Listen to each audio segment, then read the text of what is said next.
Previously on Getting Some in Electronics 2, I had painstakingly created an amazing video that presented the idea of the century, the Daisy Zoomiometer.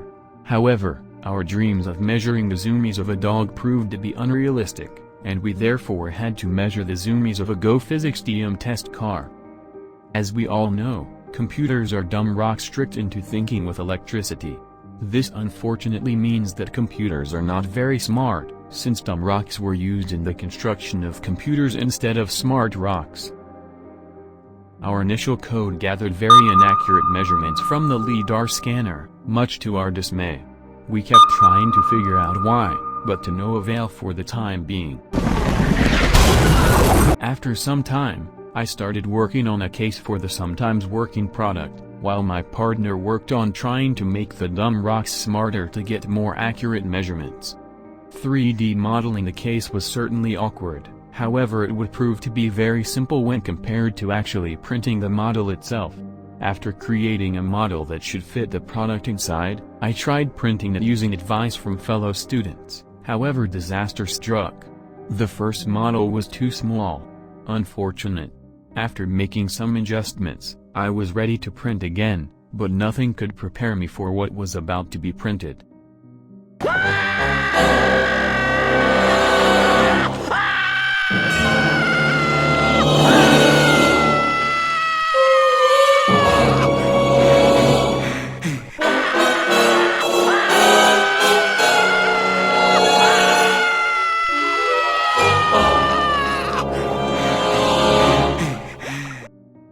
The filament I had been using was not behaving properly and was rebelling against me by creating an accordion instead of a case.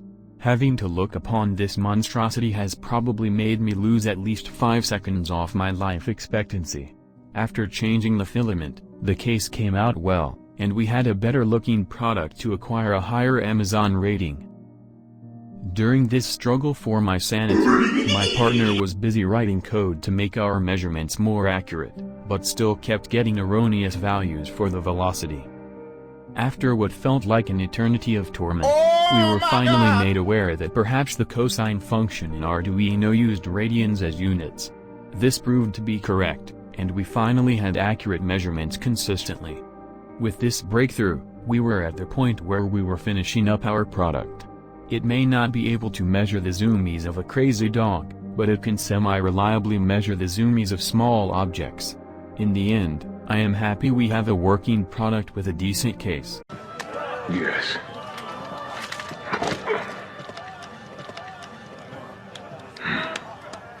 It only took 40 years. But how exactly did we get here? Good question. Listen to the voices in the computer to receive the answer. We constructed this construction of wires and electronic parts to comprise our device. The Arduino Mega 1280 is needed due to having an extra serial port for the LiDAR device to work on. The Arduino sends data to the LCD with pins 4 to 7, but where does the data come from? Do we have a source? Nice argument, Senator. Why don't you back it up with a source? My source is that I made it the f*** up. Yes. The RX and TX pins on the LiDAR connect to RX1 and TX1 respectively to provide data to process in our code. Our LCD uses fixed contrast, using a voltage divider comprising of one 2K ohm resistor and one 220 ohm resistor. That is all the really important connections in our device. But what about making dumb rocks smarter? Here is our code.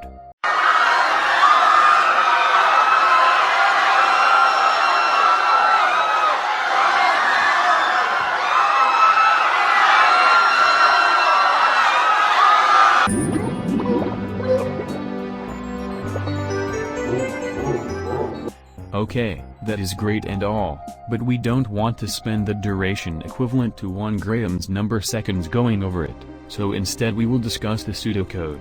We first included the proper libraries and defined the LiDAR's motor pin. We then initialized our global variables and set up our range cutoffs for the LiDAR. We also defined an LCD and LiDAR instance. In our setup, we initialized the LCD, LiDAR, and both serials we would need at the proper frequency. In our loop we essentially had the LiDAR constantly take measurements which were processed to determine their relevance. Only certain angles and distances were allowed, or else the measured data point would be ejected. After an initial data point is found, a second data point is found, which will be constantly updated until any object in range exits the range. Our data is then used to calculate the distance traveled using the law of cosines. The cycle endlessly repeats after this. Now that we have explained how it do and what it do, but not will it do, here is the will it do part.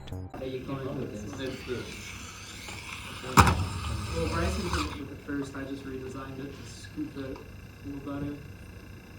Before our live demonstration, any questions?